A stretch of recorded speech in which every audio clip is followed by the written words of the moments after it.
जिए मिथिला गाम के हमरो जवान जिए धोती कुर्ता हमर पहचान जिए मिथिला गाम के हमरो जवान जिए हे गे हमर पगड़ी में दम छे।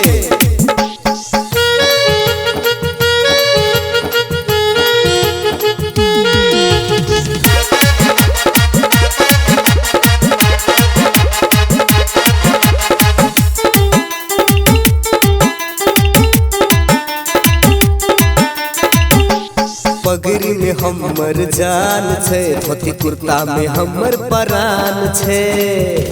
पगड़ी में हमर जान छे धोती कुर्ता में हमर परान छे चल हम संगे जनकपुर घूमे सीता मैया के स्थान छे। धोती कुर्ता वाला से हमरा न प्यार छे तोहर सन छोरा से ने मतलब छे रे धोती कुर्ता पहनले छे नहीं रे धोती कुर्ता हमर पहचान जिए मिथिला गाम के हमरो जवान जिए धोती कुर्ता हमर पहचान जिए मिथिला गाम के हमरो जवान जिए। जोरे जोरे धोती कुर्ता वाला छोरा के कोनो छोरी नहीं पूछतो।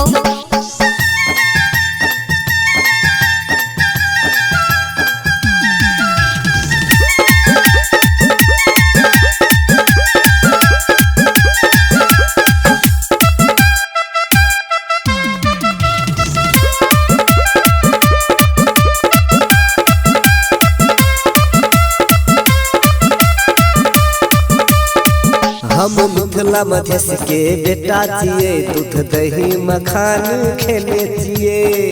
हम मिथिला मधेश के बेटा जिए दूध दही मखान खेले जिए करले हमर से प्यार डोली नया नया हम जवान जिए। धोती कुर्ता वाला से हमरा न प्यार छे